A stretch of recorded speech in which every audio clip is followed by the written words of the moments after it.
We live in a more connected world than ever before. And so it's just logical that we have to use those connections and those networks to get good jobs and to be successful. But here's the thing. I actually hate the word networking. I know you're told that it's important to network to get good jobs, and in fact it is. But I actually think the term networking sets the wrong mindset for how to go about getting great jobs and to be successful in your career.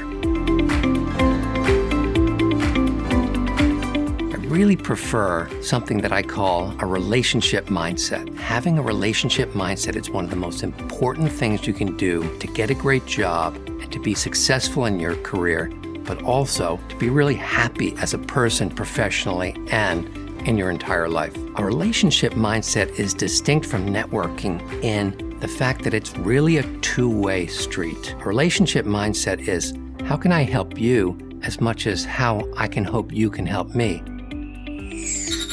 People kind of think that networking is somehow is slimy or underhanded, or you're getting something for nothing or an unfair advantage. Kind of weird showing up at a cocktail party or like some recruiting event and, be looking for something, and it feels weird asking people for things.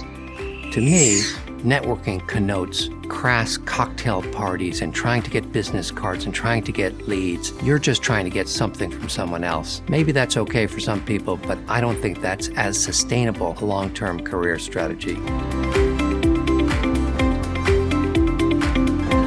Here's a fact. 70% of jobs are gotten through relationships, through referrals, and through connections. So while it's essential to be able to have target lists and go out and apply for jobs, it's more important to have relationships that will lead you to be recommended for jobs that come up.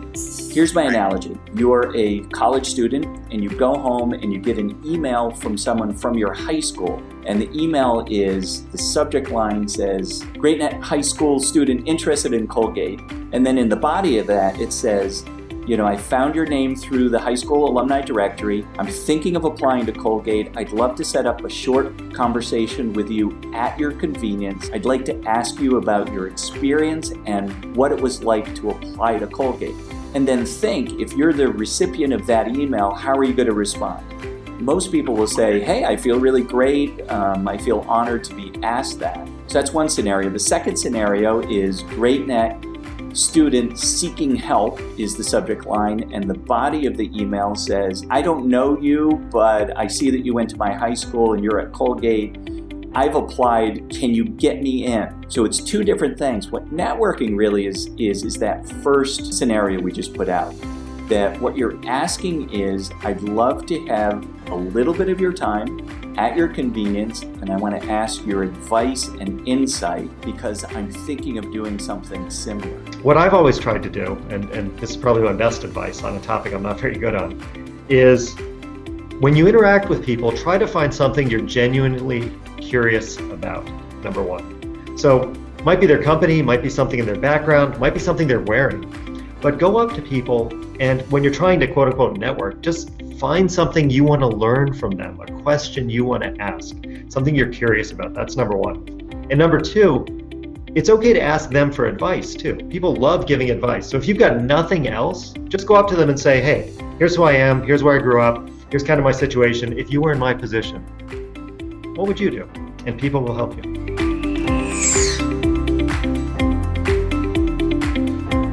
So let's not overcomplicate what it means to have a relationship mindset. In fact, there's no difference between a business relationship and a personal relationship. Personal relationships, friendships are two-way streets, and professional relationships are no different. I've been in 7 different industries. I've taken on roles that were quote unquote high risk, but I viewed them as low risk because I was going to learn a ton from them. And in all of those roles, in all of the time in my career, it was about rolling up my sleeves, learning a ton of new things, and taking my network with me. So everywhere I went, I could reach back and talk to people that I had worked with before and ask their advice and counsel on, do you know anybody who knows something about this? If you had this problem, how would you solve it? I need to go bring in new talent. How do I think about that the right way?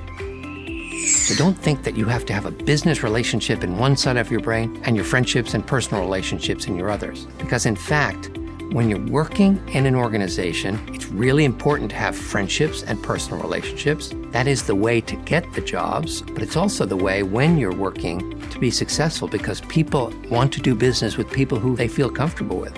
You don't accomplish anything unless you're working with others and often in a team. I'm always thinking about who are people who I might want on my team someday, who are people who are running businesses or leading businesses that we might want to partner with in some way, and just try to get to know them, often without a specific opportunity in mind, but just knowing that someday it might be exciting to work with those people.